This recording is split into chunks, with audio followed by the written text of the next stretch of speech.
الحمد لله رب العالمين. أشهد أن لا إله إلا الله وحده لا شريك له، وأشهد أن سيدنا ومولانا محمدًا عبده ورسوله، صلى الله تبارك وتعالى عليه وعلى آله وأصحابه وذرياته أجمعين. أما بعد، فقد قال رسول الله صلى الله تعالى عليه وسلم: الإيمان بضع وسبعون شعبة، أفضلها قول لا إله إلا الله، وأدناها إماطة الأذى عن الطريق،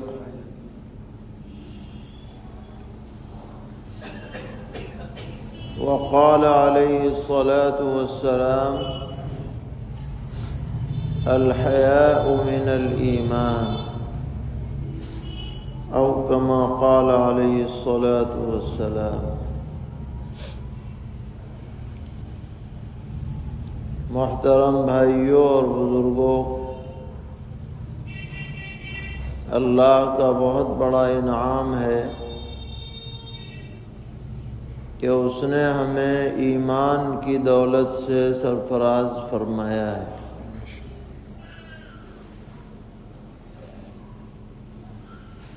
اور اس میں ہمارا اپنا کوئی دخل نہیں ہے کہ ہم نے پہلے سے کوئی فارم بھرا ہو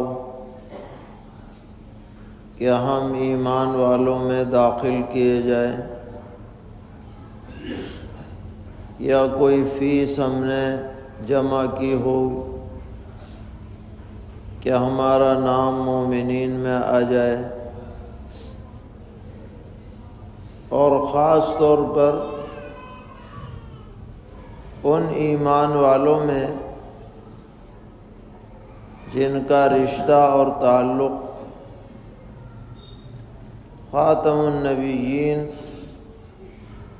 سرور عالم حضرت محمد مصطفیٰ صلی اللہ تعالی علیہ وسلم سے ہے، ان میں ہمارا شامل ہونا یہ ہم پر اللہ تعالیٰ کا بے حد عظیم الشان انعام ہے. یہ بات ہمیں ہر وقت یاد رکھنی چاہیے اور اس پر ہمیشہ شکر بجا لانا چاہیے، اور اپنے ایمان کو تازہ رکھنا چاہیے. آپ نے علماء سے سنا ہوگا اور پڑھا بھی ہوگا کہ ایمان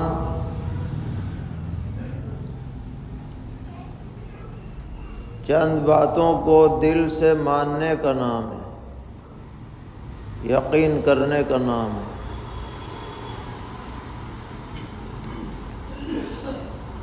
کہ اللہ تبارک و تعالیٰ کو مانا جائے، اس کی تمام صفات کے ساتھ، اس کو ایک مانا جائے، اس کے ساتھ کسی کو شریک نہ مانا جائے. اللہ کے فرشتوں پر ایمان لایا جائے. یہ فرشتے اللہ کی ایسی مخلوق ہیں جن کے اندر اللہ نے شر کا مادہ ہی نہیں رکھا، وہ 100% نیک ہیں، اور ان کی تعداد اتنی زیادہ ہے کہ ہم تو اس کا تصور بھی نہیں کر سکتے. نبی اکرم علیہ الصلوۃ والسلام نے فرمایا کہ جب میں سفر معراج پر گیا تو وہاں 7ویں آسمان پر قبلہ ہے فرشتوں کا، اس کا نام ہے البیت المعمور، جو مکہ معظمہ میں جو ہمارا کعبہ مشرفہ ہے اس کی بالکل سیدھ میں ہے، 7ویں آسمان پہ اوپر۔ اور اس البیت المعمور میں ہر دن 70,000 فرشتے عبادت کے لیے، طواف کے لیے جاتے ہیں، ان کو اجازت ملتی ہے ہر دن، اور جن کا ایک مرتبہ نمبر آ جاتا ہے قیامت تک دوبارہ نمبر نہیں آئے گا۔ اتنی بڑی تعداد ہے فرشتوں کی، اور یہ فرشتے اللہ کے حکم کی تعمیل میں مختلف کاموں پر لگے ہوئے ہیں۔ قرآن پاک کہتا ہے کہ وَإِنَّ عَلَيْكُمْ لَحَافِظِينَ كِرَامًا كَاتِبِينَ، تمہارے اوپر نگراں مقرر ہے لکھنے والے فرشتے، یعلمون ما تفعلون، جو تم کرتے ہو انہیں سب پتہ ہے۔ اور حدیث شریف میں اس کی تشریح ہے کہ ہر آدمی کے لیے 4 فرشتے طے شدہ ہیں، 2 دن کے 2 رات کے۔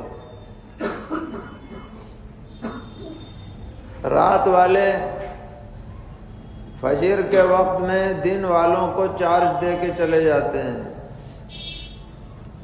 اور دن والے عصر کے وقت میں رات والوں کو چارج دے دیتے ہیں۔ اب آپ اندازہ لگائیے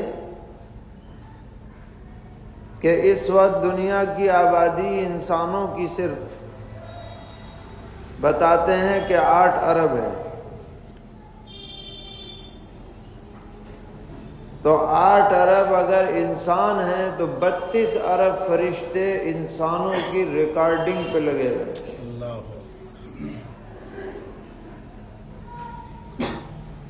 اور یہ ریکارڈنگ کرنے والے فرشتے گورنمنٹ آف انڈیا کے ملازم نہیں ہیں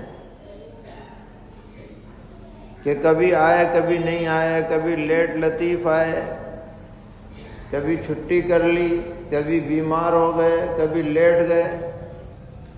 کریکٹ ٹائم پہ آتے ہیں، کریکٹ پہ جاتے ہیں۔ اور یہ نہ کسی کے دشمن ہیں نہ کسی کے دوست، کہ بھائی دوستی ہے تو نیکی چڑھا دو، دشمنی ہے تو برائی چڑھا دو، ایسا کچھ نہیں ہے۔ جو ہے وہ ہے، جو نہیں ہے نہیں ہے۔ اس بات پر یقین رکھنا ایمان ہے، چاہے ہمیں نظر نہیں آ رہے ہیں، مگر جب قرآن نے کہہ دیا تو مانو، اسی کا نام ایمان ہے۔ دیکھ کے تو سبھی مان لیں، وہ کیا ایمان رہا۔ اور یہ کوئی معمولی بات نہیں ہے کہ آدمی کی اسکیننگ ہر وقت ہو رہی ہے، ہر آدمی اللہ کے رڈار پر ہے، ہر آدمی، اور اس کی کھلی چھپی سب باتیں ریکارڈ ہو رہی ہیں، ڈاٹا تیار ہو رہا ہے، منٹوں سیکنڈوں کے حساب سے سب فٹنگ ہے بالکل۔ اس میں کوئی ایسا بھی نہیں ہے کہ ہارڈ ڈسک کرپٹ ہو جائے، سب ڈاٹا اڑ جائے، ایسا کچھ نہیں ہے، بہت پکا والا ڈاٹا ہے۔ قیامت میں بٹن دبے گا اور سب پرنٹ آؤٹ نکلا چلا آئے گا، اور نکال کے پکڑا دیا جائے گا کہ اقرأ کتابک، اپنا اعمال نامہ خود ہی پڑھ لو، کیا کیا سب کرا دھرا ہے۔ یہ ہے ایمان، اور جس کے دل میں یہ ایمان راسخ ہو جائے گا وہ ہر قدم پھونک پھونک کے اٹھائے گا کہ بھئی کوئی غلط بات ریکارڈ نہ ہو جائے، کہیں لینے کا دینا نہ پڑ جائے،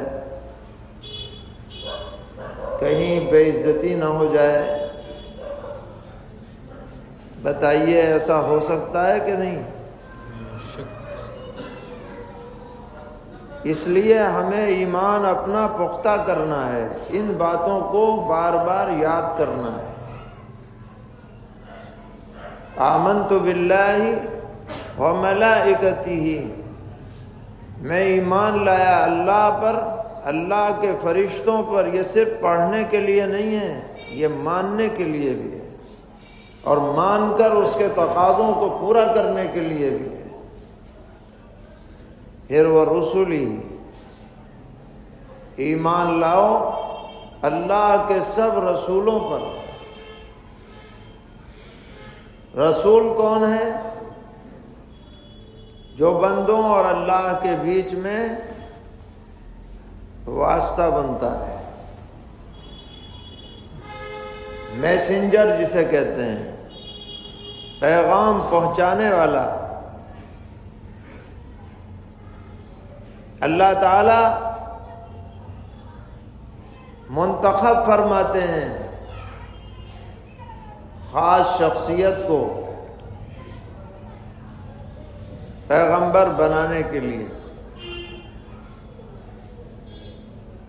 یہ نہیں ہے کہ کوئی بھی آدمی پیغمبر بن جائے کہ جی میں نے بہت چلے کھینچے میں بن گیا پیغمبر،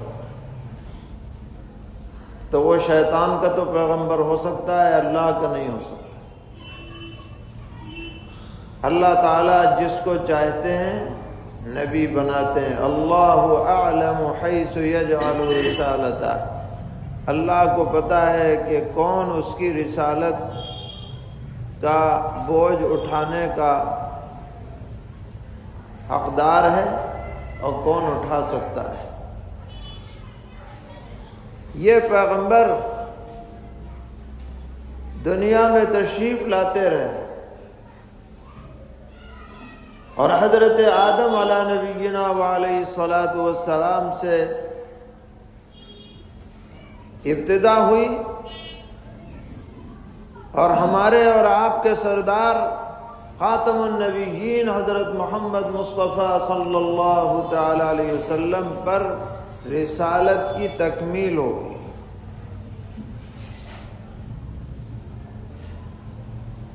یعنی اللہ تعالیٰ کو اپنے بندوں کو جو ہدایتیں دینی تھیں ان ہدایتوں کی تکمیل ہوئی ہے آخری پیغمبر حضرت محمد مصطفیٰ صلی اللہ تعالی علیہ وسلم پر۔ اور اب یہ ہدایتیں جو آپ کو عطا ہوئیں قرآن کریم کی شکل میں اور احادیث شریفہ کی شکل میں، قیامت تک یہی نجات کا ذریعہ بنیں گی۔ ان سے ہٹ کر کوئی آدمی نجات نہیں پا سکے گا۔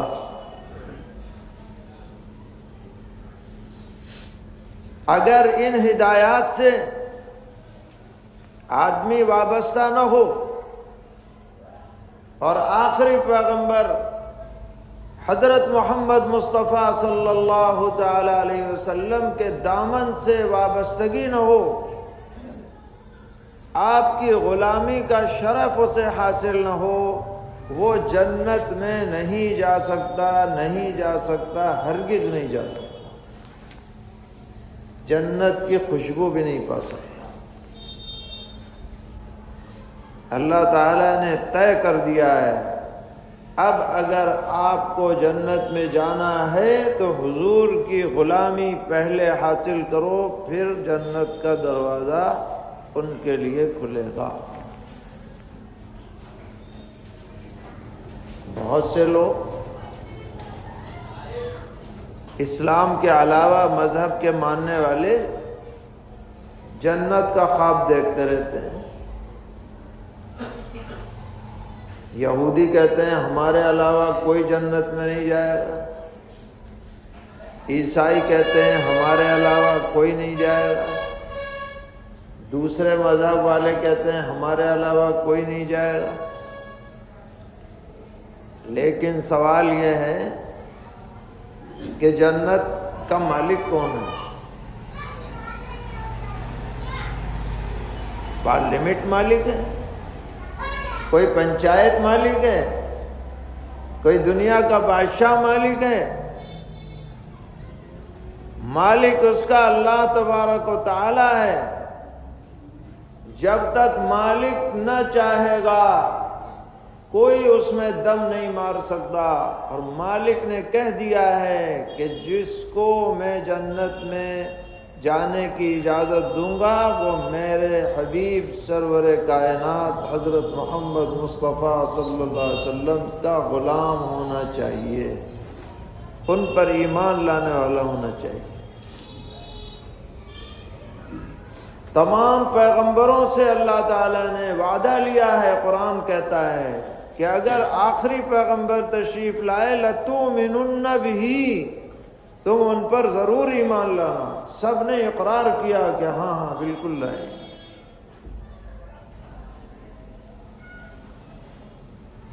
اور آپ کے بعد کسی کو نیا پیغمبر نہیں بنایا جائے گا، جو بن چکے تو بن چکے۔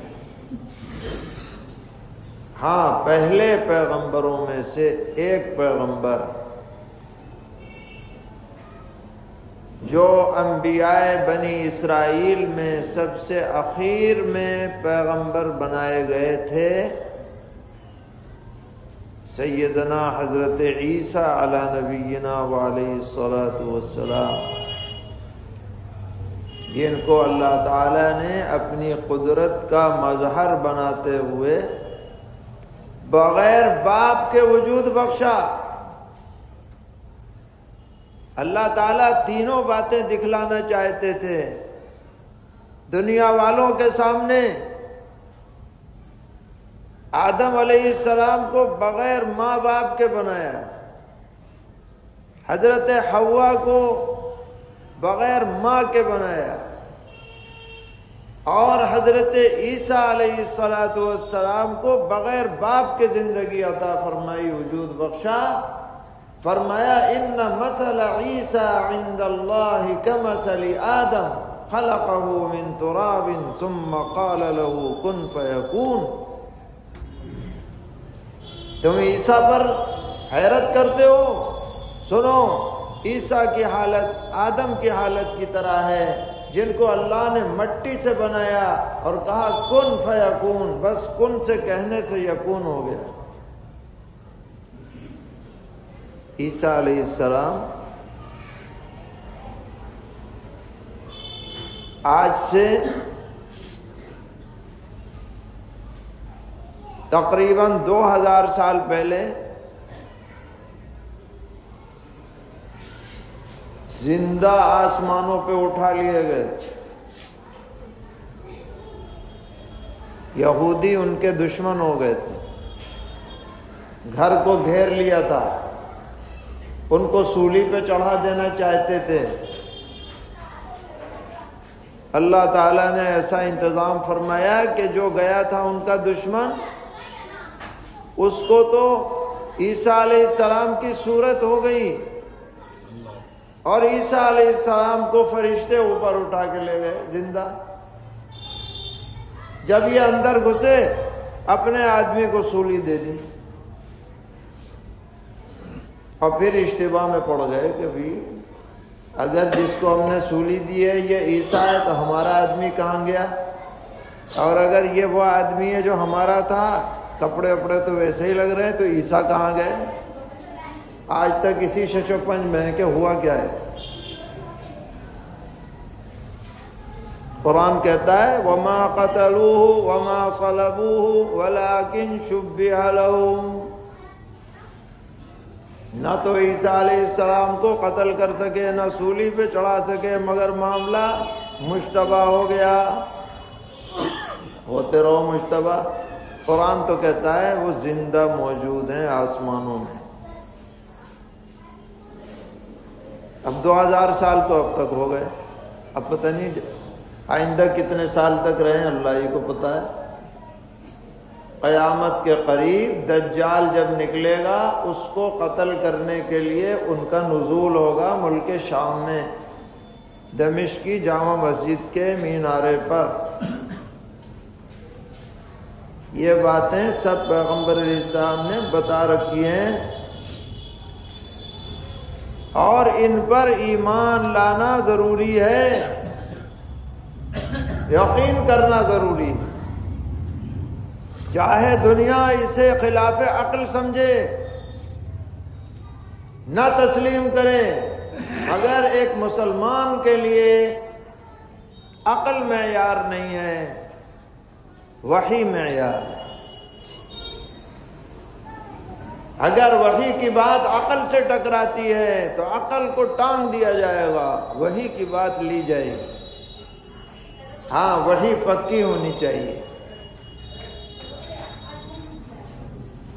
تو ورسول ہی کے اندر تمام پیغمبروں پر ایمان لانا ہے، ان کی صفات کے ساتھ، آدم علیہ السلام سے لے کر کے پیغمبر علیہ السلام تک۔ پیغمبر علیہ السلام کو خاتم النبیین ماننا، حضرت عیسیٰ علیہ السلام کو خاتم انبیاء بنی اسرائیل ماننا، اور انہیں زندہ آسمانوں پر تشریف فرما ماننا، یہ سب ایمان میں داخل ہے۔ اور وہ کتب ہی، تمام کتابوں پر ایمان، توریت ہو، انجیل ہو، زبور ہو، ہمارا قرآن ہو، سب پر کہ یہ اللہ کی نازل کردہ کتابیں ہیں۔ بقیہ کتابوں کو ان کے ماننے والوں نے غدربود کر دیا،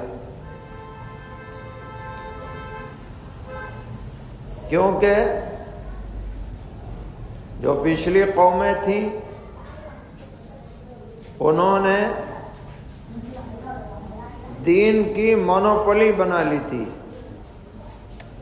کہ ہر ایک دین نہیں پڑھ سکتا۔ جیسے ہمارے برادران وطن میں مذہبی کام کرنے کے لیے ایک خاص طبقہ بنا لیا گیا کہ جی وہی کرے گا، پوجا تو وہی کرائے گا، دوسرا نہیں کرا سکتا۔ ٹھیکیدار بن گئے تھے۔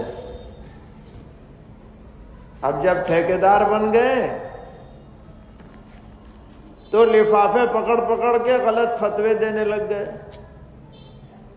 آیتیں بدل دی، غائب کر دی، کیونکہ دوسروں کو تو پتہ ہی کچھ نہیں، وہ تو جاہل ہیں۔ انہوں نے غلط بات توریت کا نام لے کے جاری کر دی، زبور کا نام لے کے جاری کر دی، انجیل کا نام لے کے جاری کر دی، تو پورا دین مسخ ہو گیا، کیا صحیح کیا غلط پتہ ہی نہیں رہا۔ مگر اللہ نے ہم پر بڑا احسان فرمایا کہ ہمیں جو کتاب عطا ہوئی، اللہ تعالیٰ نے فرمایا اِنَّا نَحْنُ نَزَّلْنَا الذِّكْرَ وَإِنَّا لَهُ لَحَافِظُونَ، ہم نے قرآن نصیحت کی کتاب اتاری، ہم ہی اس کے محافظ بھی ہیں۔ اب دنیا ایڑی سے چوٹی تک کا زور لگا لے، الٹی لٹک جائے، قرآن نہ مٹا ہے نہ مٹ سکتا ہے، نہ بدلا ہے نہ بدل سکتا ہے، اس کا زبر زیر بھی نہیں بدلا جائے گا، اس کا کوئی حرف نہیں بدلا جائے گا، اس کے معنی کو کوئی بدلنے کی طاقت نہیں رکھتا ہے۔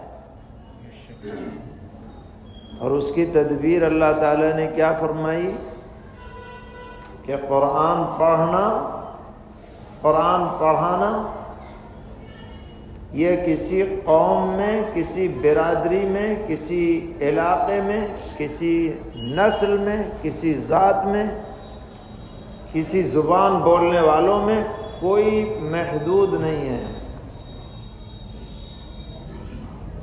دنیا کے ہر طبقے کے لوگ قرآن سیکھ سکتے ہیں، قرآن سکھا سکتے ہیں۔ ایسا نہیں ہے کہ عرب ہی لوگ پڑھائیں، عجم نہ پڑھائیں، ایسا نہیں ہے کہ بھئی سید ہی لوگ پڑھائیں، غیر سید نہ پڑھائیں، ایسا نہیں ہے کہ امیر ہی لوگ پڑھائیں، غیر امیر نہ پڑھائیں، ایسا نہیں ہے کہ شہر کے لوگ پڑھائیں، دیہات کے نہ پڑھائیں، نہیں، سب پڑھیں گے، سب پڑھائیں گے۔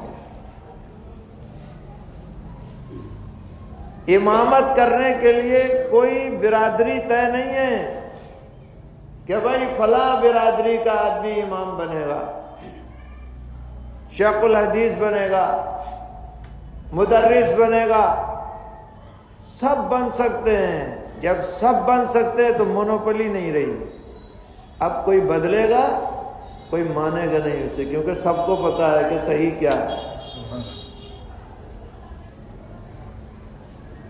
تو اللہ تعالیٰ کا فضل ہے کہ آج قرآن پاک جیسا نازل ہوا، جس لہجے میں نازل ہوا، بعینہ اسی انداز میں موجود ہے، اور اس کے ہر ہر حرف کے حق ہونے پر ہمارا یقین ہے اور ایمان۔ اسی طرح ایمان کا جزو اعظم ہے کہ والیوم الآخر، قیامت کے دن پر ایمان لانا ہے۔ مکے کے لوگ اسے نہیں مانتے تھے، کہتے تھے جی یہ بات سمجھ میں نہیں آتی کہ ہمارے باپ دادے مرے ہوئے سالوں ہو گئے، ہڈیاں بھی کھکری ہو گئیں، مٹی میں مل گئے، اذا کننا ترابا وآباؤنا انا لمخرجون، ارے پھر دونوں کیسے نکلیں گے؟ سب سمجھ میں نہیں آتی بات۔ اللہ تعالیٰ نے فرمایا کہ ارے اس میں کیا تعجب کی بات ہے؟ جو اللہ تعالیٰ بغیر مثال کے پہلی مرتبہ تمہیں بنا سکتا ہے، وہ دوبارہ کیوں نہیں بنا سکتا؟ اس میں کیا تعجب کی بات ہے؟ ضرور بنائے گا۔ قیامت قائم ہوگی، سور پھونکی جائے گی، سب کو جمع ہونا پڑے گا، جھک مار کے جمع ہوگے، رک نہیں سکتے، چھپ نہیں سکتے۔ اس پر ہر مسلمان کو 100% یقین کرنا ضروری ہے۔ الیوم الآخر وبالآخرۃ ہم یوقنون۔ تو یہ تو ہیں عقائد، اسی میں تقدیر بھی شامل ہے، لیکن ان عقائد کے دل میں ہونے کے بعد زبان سے اور عمل سے مظاہرہ کیسے ہو ایمان کا، اس کے بارے میں پیغمبر علیہ السلام نے یہ حدیث ارشاد فرمائی جو ہر مسلمان کو یاد رکھنی چاہیے۔ فرمایا الایمان بضع وسبعون شعبۃ، ایمان کے 70 سے زائد شعبے ہیں، افضلها قول لا الہ الا اللہ۔ ان تمام شعبوں میں سب سے افضل شعبہ ہے کہ زبان سے کلمہ طیبہ پڑھو۔ اس کا مطلب ہے کہ جب تم مومن ہو تو ظاہر بھی کرو کہ تم مومن ہو، یعنی خالی یقین کافی نہیں، پتہ بھی چلے کہ مومن ہو، اور اس کا سب سے اہم ذریعہ کلمہ طیبہ پڑھنا ہے، لا الہ الا اللہ۔ جو پڑھے گا پتہ چلے گا کہ یہ مومن ہے، اور جب کلمہ طیبہ پڑھے گا تو کلمے کے خلاف کوئی بات زبان سے نکال نہیں سکے گا۔ جب ہم نے پڑھ لیا لا الہ الا اللہ، اللہ کے علاوہ کوئی معبود نہیں ہے، تو ہم اللہ کے علاوہ کسی کے سامنے سر نہیں جھکائیں گے، اللہ کے علاوہ کسی کو معبود نہیں مانیں گے۔ کوئی اگر کہلوائے گا بھی تو زبان سے بھی ہم نہیں کہیں گے، کیونکہ ہم نے مانا ہے صرف ایک کو۔ بچے کی گھٹی میں یہ بات پلا دی جائے کہ عبادت تو صرف اللہ کی ہوگی اور کسی کی نہیں، اور فرمایا کہ اس ایمان کے تقاضوں میں سب سے ادنا درجے کا تقاضا یہ ہے کہ ادناہا اماطۃ الاذی عن الطریق، راستے سے تکلیف دہ چیز کو ہٹا دینا۔ آپ سڑک پر جا رہے ہیں، کیلے کا چھلکا پڑا ہوا نظر آیا، آپ نے ہٹا کے کنارے رکھ دیا، کہیں کسی کا پیر نہ پڑ جائے، پھسل نہ جائے۔ چھوٹا سا عمل ہے۔ اگر آپ کے دل میں یہ جذبہ پیدا نہیں ہوا کہ اسے ہٹایا جائے، سمجھ لیجئے کہ آپ کا ایمان بہت کمزور ہے، کہ آپ کے دل میں ہمدردی نہیں ہے انسانیت کی۔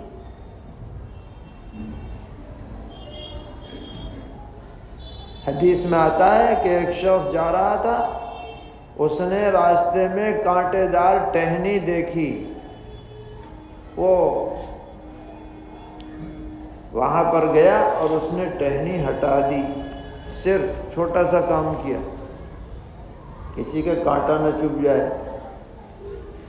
فشکر اللہ سعیہ وغفر لہ، اللہ نے اس کی اس محنت کی قدر فرمائی اور اس کے لیے بخشش کا فیصلہ ہو گیا کہ جاؤ تمہارے گناہ معاف۔ سبحان اللہ۔